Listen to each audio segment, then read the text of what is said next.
Hello and welcome to Work and Mental Health, an Essential Guide. This is Gloria Press, the Mind in Focus, and obviously the presentation that follows is to do with how to maintain a resilient mind when at work. So have you ever felt, highly stressed or perhaps worried beyond normal, overwhelmed, or sometimes felt isolated, like you're the only one that's feeling this way? Depressed, or perhaps in turmoil with inner conflict. It could be at work or just outside of work. Perhaps you're worried about a family member or a friend who's going on to mental stress, and if that's the case, you are not alone. And today, the truth is that talking about mental health is no longer a taboo. However, knowing how to remain mentally healthy and in an increasingly stressful world, to remain calm and balanced is a completely another matter. So this is why I've created a series of guides. So this is part of the Essential Psychology for Everyday Life series. It's just a series of presentations with easy to understand facts about the mind and mental health, giving you essential knowledge to make the best informed choices about what to do should you need help or how to support others around you that might need. So we're talking about work and mental health. Did you know that according to a study by Cancer Health magazine, about 50% of women believe that work is a contributing factor to their mental health and their difficulties sometimes with their well-being. And women working full-time are 25 more at risk of suffering from anxiety, and the risk of depression is as high as 38% in women that work full-time. So this is an important issue to address. So sometimes it's very normal, it's perfectly normal to feel exhausted or overwhelmed or anxious, or to have imposter syndrome, which is quite common sadly between women, or to feel depressed. But if you're stuck in one of those states for longer than they should be normal, then you need help. You need to think about there are many contributing factors to people not feeling right or feeling completely out of balance when it comes to mental stress. So the contributing factors at work tend to be either the workload or unreasonable demands, perhaps conflict with bosses or with colleagues, perfectionism. If you want to do everything perfect and have a perfect professional life, it's just really impossible to achieve because you happen to be a human. So if you constantly demand things that are not reasonable from yourself, you will end up with difficulties. Perhaps there are family difficulties or caring demands that impact on the ability of your mind at work. It could be an issue of bullying or harassment in the place work, which sadly happens, or it could be boredom, just sheer boredom. Now, if the demands of the job are well below the capacity of the person, that gap between the ability and the person and the demands of the job, actually doesn't matter which way it goes, that gap will cause stress. So if the job is very difficult for the person's abilities, there will be stress. If the job is incredibly easy for the person's abilities, it will cause stress too. Now, mental health affects everybody because everybody has a mind. And everybody will suffer at some point in their life a degree of anxiety or feeling overwhelmed or low moods and depression. And this is part of the human experience, and there is nothing wrong with it.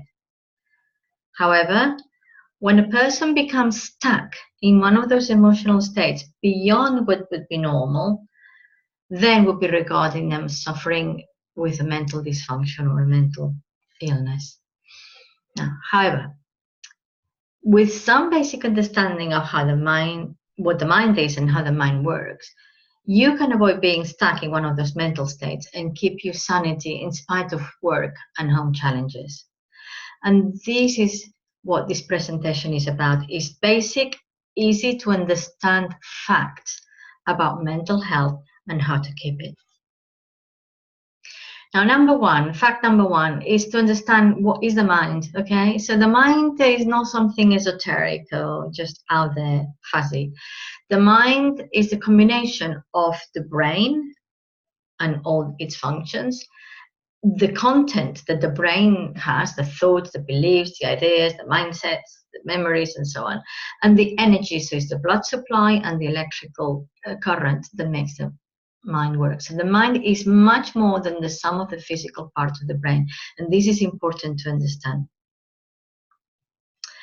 Fact number two, the majority of mind states that are often referred as mental illnesses are not illnesses at all. They are temporary mental dysfunctions that can be resolved and returned to normal with the right support. And the majority of them without the need for medication. Temporary mental dysfunctions are not mental illnesses because they're not caused by a bacteria or a virus, and they're often the result of erroneous beliefs or traumatic experiences, and these do not fit with the medical model. For example, anxiety is not like flu. It's linked to somebody that has something that has passed, that has happened to someone in the past. Right. Fact number three, stress, anxiety, and even depression can also be natural and good for us at specific times. We have evolved to have them for a reason, and it is important that we understand the evolutionary value that these conditions have. It is only when the problem goes beyond what is warranted by the situation that, or that it persists for much longer, then that we consider that this is its problem and it needs help to be resolved. Fact number four, when a mental state becomes prolonged or chronic, it can't be confused as being a personality trait. It is not, and I repeat, it is not a personality trait. For example, he or she is an anxious person. Not really. He or she is not an anxious person, but a person with anxiety, or a person with depression, or a person with a fear of something. But all of those are not personality traits. Fact number five, psychiatric medication is estimated to be needed truly only by 30% of the people who take it. The other 70% of people taking psychiatric drugs would do much better with non-medication therapies that go to the root of the problem to resolve it and do not cause serious side effects. Fact number six. Now, this is a very important fact. Now, the use and the withdrawal of psychiatric medication needs to be carefully managed by an expert medical practitioner, preferably a psychiatrist. Because the sudden unmanaged cessation of psychiatric drugs can cause serious withdrawal symptoms. So they are very powerful drugs, and they're not good if you don't need them and take them, and they're not good to withdraw from if you actually need them. But the problem with the withdrawal effects is that they're very uncomfortable, very bad, and the withdrawal symptoms from these medications are very often confused with the worsening condition that require the medication. So the medication, therefore, is likely to be prescribed again and the dosage increased.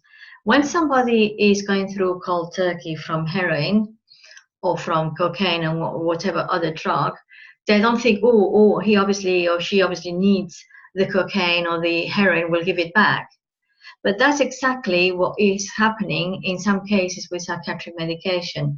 I'm not saying that some people don't need it. Yes, they do. But people who don't need it, when they come off it, they will go through a really unpleasant period of withdrawal symptoms.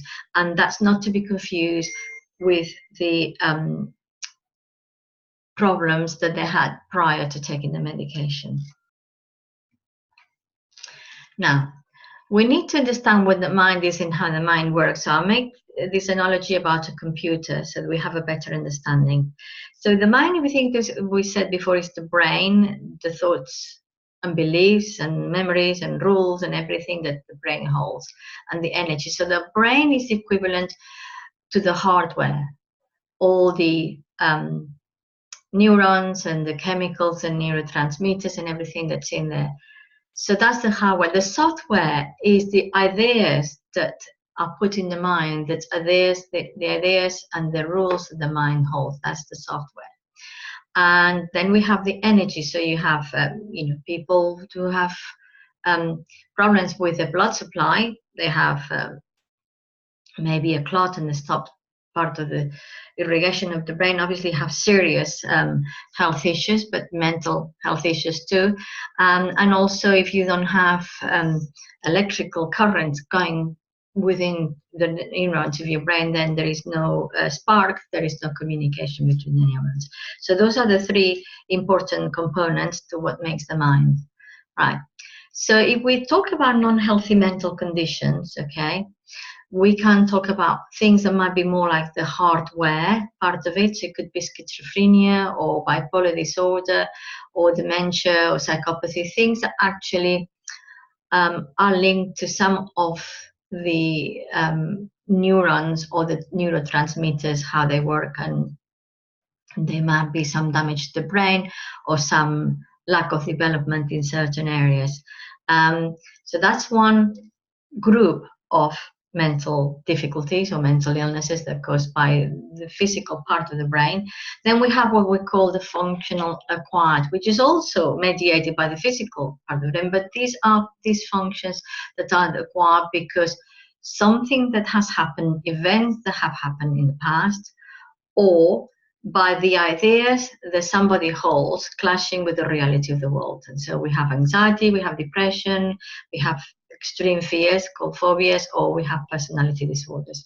And then we have things like which are functional neurological, which is mostly what I would refer as wiring. So autistic spectrum disorders are normally linked to the connections between the parts of the brain and the neurons, which is slightly different than the people who don't have the autistic spectrum disorder. So it's, what we call neurotypical people, we have the connections one way. Autistic spectrum disorder might have those connections a different way, and it can vary with every person. And then we have things like Tourette syndrome, which seems to be like people get caught in a loop. There is like a wiring loop that keeps repeating a behavior over and over again without the person wanting to do it. So these are roughly how I would divide the different kinds of difficulties to do with the mind. So the majority of conditions are the consequence of life experiences, okay? So we're talking about traumatic events such as abuse or an accident or a war, experiences of war or childhood neglect. It could be about bullying, about bereavement, relationship breakups, serious illnesses, etc., etc. It can also be the result of having some subconscious rigid beliefs that clash with the reality of how the world really functions, and that can cause some serious mental stress. It can also be caused by excessive self-criticism, not good enough, I'm never going to be able to amount to anything, all this sort of negative self-talk that sometimes we do to ourselves, and that can impact on mental health quite seriously. And also, without any of those particular events, if you are submitted to very prolonged chronic stress, eventually it will affect mental health, because chronic stress leads eventually to complete depletion of energy and therefore depression. So the causes also are often a disconnection between the emotional part of the brain and the logical part of the brain, leading to very poor emotional control. When people have got difficulties in controlling their emotions because the brain, the part of the brain, are not well coordinated and cooperating, then it can lead to poor emotional control, which leads to mental health issues. Also, poor diet can be a cause. The gut is directly linked to the brain, and food affects energy levels, mood, and ability to focus. A very unhealthy gut can cause all sorts of problems to do with general health, but also it can cause anxiety and depression. Now, hereditary. This is an interesting question for some people, this nurture thing. So some conditions might have a genetic origin or in a genetic component. And some conditions seem to be running in families. For example, high sensitivity to anxiety or being anxious can be passed down during gestation if the mother is a very anxious person during the pregnancy. And it is also a known fact now that the effects of very severe trauma, such as war or the Holocaust and things like that, can be passed down from previous generations into the newer generations without the new generations having gone through the trauma themselves. However, genetic inheritance is not determinant. For most things, genetic inheritance is not determinant unless you have recessive genes to a particular, very specific condition. Now, the expression of the genes, the switching on or off, is controlled by the environment. So if you think of the environment being the pianist and the genes being the keys on the piano. So it is the environment, the one that decides which ones are going to be switched on or not. So is behavior inherited or copied? What tends to be inherited is often not genetic in families. It is learned behaviors. It's ways of thinking that are picked up in early childhood and are absorbed in the subconscious mind without being aware of it. For example, depressive thinking or anxious thinking, which is not in proportion to the reality. When we picked up these ways of thinking and seeing the world from our carers very early on in life, we just absorb it. We don't discuss it, we don't analyze it, we just absorb it, and we carry that through, and we see things in life through the prism of that belief or that way of seeing the world. So often what we inherit is the way that other people have been thinking, that we acquired as if it was our way of believing or our way of thinking, and it's not often the case that that's how we should feel. Oh, it's not particularly good for us. So the good news is that mental states are not fixed. So the mind is incredibly adaptable to change. The majority of mental health issues can be overcome with support and appropriate talking therapies. And there is a growing number of non-medication therapies that can help even with conditions as serious as PTSD. Now, here are some of the therapies that help. Now, you have hypnotherapy that goes to what is in the subconscious mind that keeps repeating the stress and the undesirable sort of responses and the anxious behavior and so on. Hypnotherapy goes straight into the subconscious to see what's there that's causing the problem. But there are also counseling, different types of counseling that can help doing the same by a different route, but it takes longer to get to the subconscious. Then there's psychoanalytic counseling, psychotherapeutic counseling. With that, there are lots of different types of counseling and styles of therapy that fall between that. You can read some of those in there. You probably have heard of CBT or cognitive behavioral therapy or mindfulness-based CBT, EMDR, acceptance and commitment therapy. There is a whole lot of therapies. However, the most important thing that's been proven time and time again is that the most important element for successful therapy is the therapeutic relationship, the good relationship between the client and the therapist. So no matter how clever the therapist, if the relationship is not well established and there is a good rapport, then the therapy, no matter how good it is, it won't necessarily work. So other things that are really effective are mindfulness, which I would recommend to all of my clients, in addition to other things. So this tool that they can have themselves. Equally, the emotional freedom therapy techniques, tapping technique, or working with a new energy method, which is the energy alignment method that you can find information on the internet about. Right. So things that you can do yourself. Okay. Talk to someone you trust. It's important that you are able to talk to someone that you trust and you know that you can talk in confidentiality. Okay. Talking the problem helps not just because you share them, but because as you're saying it, you're allowing yourself to reflect over it, and you might come up with new alternatives of seeing things, or just give yourself a little bit more time to revalue the things that you are doing and how you're doing them. Recharge your batteries with nice, relaxing activities. It is very important that you do something that you enjoy, that is relaxing, and that actually makes you feel good, because that recharges your batteries. And if you recharge your batteries, then you have more resilience to face anything. Ground yourself in nature, walking in the park, just going out to the beach if you can, just hear the sound of the sea. Nature has an amazing calming effect on our nervous system. It's not just because it's pretty, it really has a calming effect on the nervous system. Live in the moment and not in your head all of the time. A lot of the time you're in a good place, having a good time if you were allowing yourself to notice it. But because you're busy thinking of your worries and your problems, your head is somewhere else and not in the moment, which probably is a very good moment if you actually registered it. So you're not building up your bank of good experiences. Now, do physical exercise. Physical exercise really helps.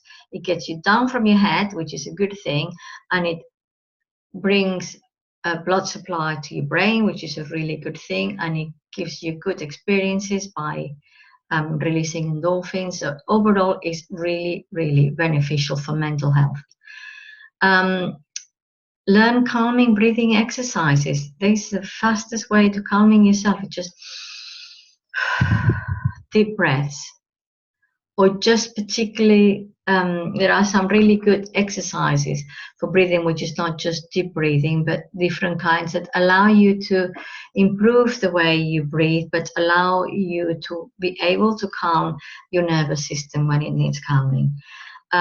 As I told before, mindfulness practices are very, very useful. Eating well and looking after your gut is important because, as I said, it's directly linked to your brain.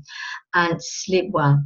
Lack of sleep is a major contributing factor to many conditions, mental and physical. It has a major effect in producing all sorts of illnesses if you have a severe lack of sleep.